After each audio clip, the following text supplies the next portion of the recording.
प्यारे दोस्तों, आज हम आपको एक अजीबोगरीब पेड़ के बारे में बताने वाले हैं जिसे देखकर वहां मौजूद सब लोग मुसलमान हो गए। जब एक पेड़ इंसानों से बातें करने लगा तो क्या हुआ, चलिए आपको बताते हैं। अगर आपने इस वीडियो को लाइक नहीं किया है तो इसे लाइक करें, और अगर आपने अभी तक हमारे यूट्यूब चैनल को सब्सक्राइब नहीं किया है तो चैनल को सब्सक्राइब करके बेल आइकन भी दबा दें। तो चलिए शुरू करते हैं। दोस्तों, एक गांव में एक नेक शख्स रहा करता था जो दिन रात अल्लाह पाक की इबादत में मशगूल रहता।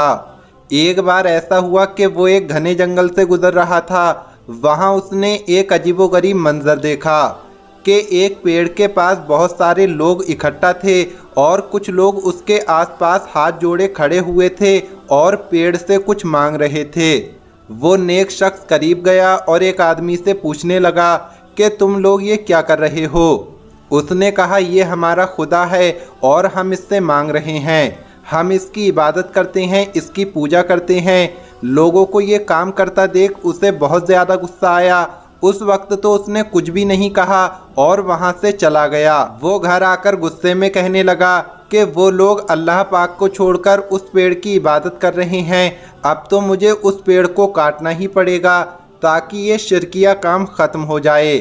एक दिन पेड़ काटने के इरादे से उसने कुल्हाड़ी ली और गधे पर सवार होकर उसे काटने के लिए चल पड़ा। रास्ते में उसे इंसानी शक्ल में इब्लीस लईन मिला और पूछने लगा कि किधर जा रहे हो भाई। उसने जवाब दिया कि फला जंगल में एक बहुत पुराना पेड़ है, लोग उसकी पूजा करते हैं, मैं उसे काटने के लिए जा रहा हूँ। मैंने अल्लाह पाक से ये अहद किया है कि इस नेक काम को ज़रूर करूँगा। शैतान ने कहा, भला तुझे इससे क्या मतलब, जा और अल्लाह पाक की इबादत कर जो कि तू करता रहता है। इस काम से तेरा क्या वास्ता, इस काम से तेरा वक्त बर्बाद होगा और जो लम्हात तू इबादत में गुजारता है वो लम्हात तुझे मयस्सर ना आएंगे। मेरे भाई, उस पेड़ का ख्याल छोड़ और उसके पुजारियों को दफ़ा कर, उनको अल्लाह पाक खुद ही सज़ा देगा, क्योंकि अल्लाह सब कुछ करने वाला है और तू जानता तो है कि अल्लाह कितना ताकतवर है। उस शख्स ने कहा, मैं ये नेक काम ज़रूर करूँगा। अल्लाह ने इस दुनिया में अपने नेक बंदे भी भेजे हैं जो कोई भी गलत बात जो इस्लाम के ख़िलाफ़ हो वो होते हुए नहीं देख सकते, क्योंकि अगर हम बुराई को ना रोकें तो ये भी एक गुनाह है। ये सुनकर शैतान ने कहा कि मैं ये काम तुझे नहीं करने दूंगा। दोनों में बात आगे बढ़ी और दोनों ने लड़ना शुरू कर दिया। उस शख्स ने एक ही बार में शैतान को ज़मीन पर पछाड़ दिया, यानी उसको गिराकर ज़मीन पर लिटा दिया और शैतान के सीने पर सवार हो गया। शैतान ने अब दूसरी चाल चली और कहने लगा, अच्छा मेरी एक बात सुनो। उस नेक शख्स ने कहा, बोल क्या कहता है। तो इब्लीस कहने लगा, तुम देखते हो कि वो पेड़ हज़ारों साल पुराना है, अगर तुम उसे काटने की कोशिश करोगे तो तुम्हारा ही नुकसान है। और मेरे भाई, इस बात का तुम्हें हुक्म भी नहीं दिया गया है, तो तुम ये काम क्यों करते हो, क्यों अपने आप को ज़ाया कर रहे हो, क्यों अपने आप को बर्बाद कर रहे हो। और तुम तो जानते ही हो कि वो लोग कितने ताकतवर हैं, अगर तुम उस पेड़ को काटोगे तो वो लोग तुम्हारे दुश्मन बन जाएंगे। नेक शख्स ने जवाब दिया, वो दुश्मन बनते हैं तो बनते रहें, चाहे वो मुझे मार दें, मैं ये नेक काम ज़रूर करूँगा। शैतान ने कहा, अब मैं तुझे नहीं जाने दूँगा। और दोनों में फिर से लड़ाई शुरू हो गई। नेक शख्स ने इब्लीस को फिर से ज़मीन पर गिरा दिया। इब्लीस ने कहा कि मुझे छोड़ दे, अगर तू मुझे छोड़ देगा तो मैं तुझे एक काम की बात बताऊँगा, अगर वो बात पसंद ना आए तो फिर तेरी जो मर्जी चाहे वो करना।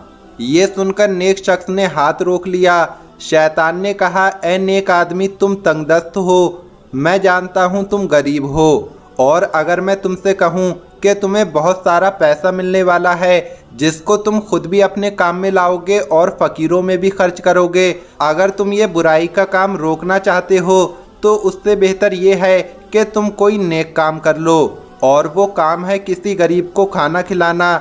एक बात और, अगर तुम उस पेड़ को काट देते हो तो लोग तुम्हें दुश्मनी के तहत मार भी सकते हैं और वो लोग किसी और की पूजा करना शुरू कर देंगे।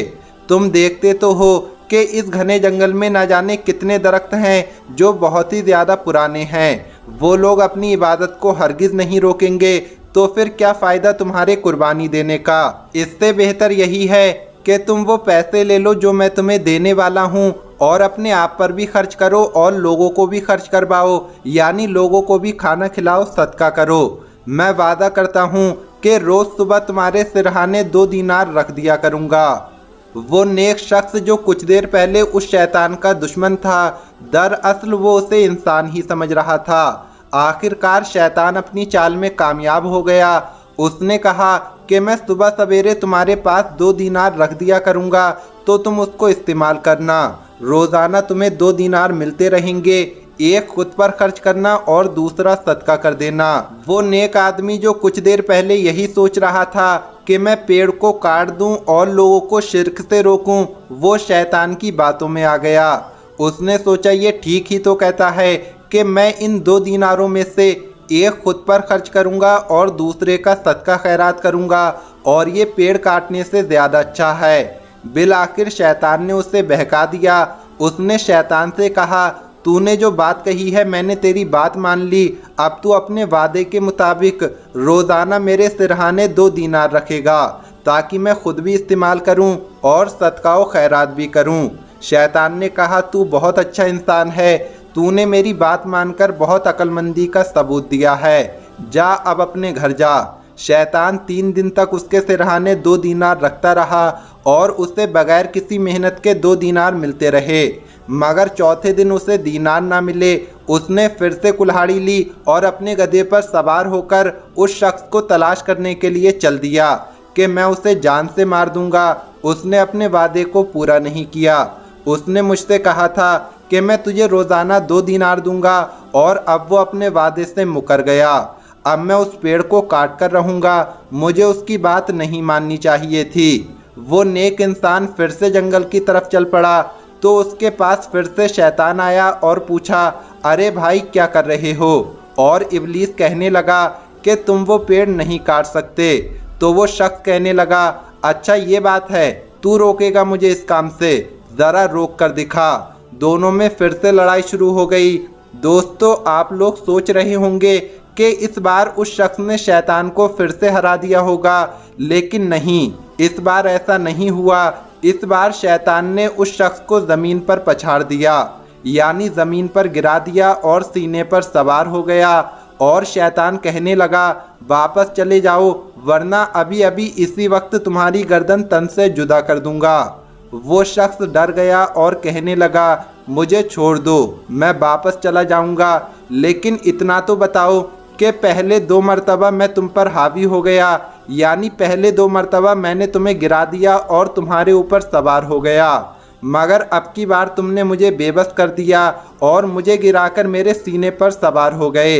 आखिर इसकी क्या वजह है? इब्लीस ने जवाब दिया, अरे बेवकूफ़, पहले तेरा गज़ब महज अल्लाह पाक की रज़ा के लिए था, इसलिए दुनिया की कोई ताकत तुझे इस काम से नहीं रोक सकती थी। लेकिन अब तेरा गुस्सा दौलत यानी दीनार न मिलने की वजह से है। तू मुझे इसलिए मार रहा था कि मैंने तुझे चौथे दिन दीनार नहीं दिए। जो इंसान अल्लाह पाक की रज़ा के लिए काम करता है वो मुझ पर गालिब आ जाता है, और जो इंसान अपने नफ्स के खातिर कोई काम करता है वो मुझ पर गालिब नहीं आ सकता, यानी वो मुझ पर कभी भी हावी नहीं हो सकता। तू खुद को नेक बंदा कहता है, अरे तू नेक बंदा है तो तू क्यों मेरे झांसे में आ गया? तुझे तो मुझे धुतकार देना चाहिए था। वो शख्स अब भी नहीं जान पा रहा था कि वो इंसान नहीं बल्कि शैतान है। शैतान ने कहा, क्या तूने अब भी मुझे नहीं पहचाना? अरे मैं तेरा दुश्मन हूँ, मैं शैतान हूँ और तुझे इस नेक काम से रोकने के लिए आया हूँ। शैतान की बात सुनकर वो नेक आदमी सोचने पर मजबूर हो गया कि ये तो सच कह रहा है। मैं आबिद अल्लाह की इबादत करने वाला किस तरह शैतान की बातों में आ गया। उस शख्स ने फ़ौरन आऊज़ु बिल्लाहि मिनश शैतानिर रजीम बिस्मिल्लाहिर रहमानिर रहीम पढ़ी। इसके बाद वो शैतान जो उसे पछाड़ रहा था, जो उसके सीने पर सवार हो रहा था, वो वहाँ से गायब हो गया। अब उसने सोच लिया कि मैं उस पेड़ को काट कर रहूँगा, चाहे वो लोग मेरे दुश्मन बन जाएं। वो वहाँ पहुँचा तो देखा लोग उस पेड़ के पास घूमते चले जा रहे हैं और अपनी ज़बान में उस पेड़ के आगे ना जाने क्या क्या फरियाद कर रहे हैं। करीब जाकर उसने कहा, भाइयों, तुम लोग इस पेड़ की इबादत कर रहे हो, पूजा कर रहे हो, जो अपनी मर्जी से हिल भी नहीं सकता। हाँ, ये जिस हस्ती के हुक्म के ताबे है, तुम उससे मांगो तो वो तुम्हें बहुत नवाजेगा। और तुम सबसे मैं इल्तिजा करता हूँ कि देखो, मेरी बात मान लो। वो लोग कहने लगे, हम तुम्हारी बात किसी तरह नहीं मानेंगे। उस नेक शख्स ने कहा, अच्छा, अगर ये पेड़ खुद कह दे कि ये उस अल्लाह की इबादत करता है जिसको तुम लोग नहीं मानते, तो क्या तुम लोग मेरी बात मानोगे?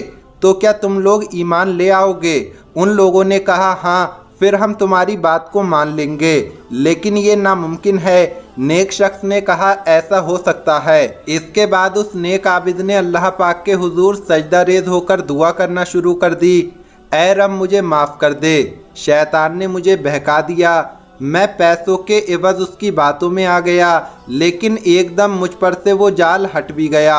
इसका मतलब है कि तेरा हुक्म है कि मैं इन लोगों को तेरी तरफ लेकर आऊं।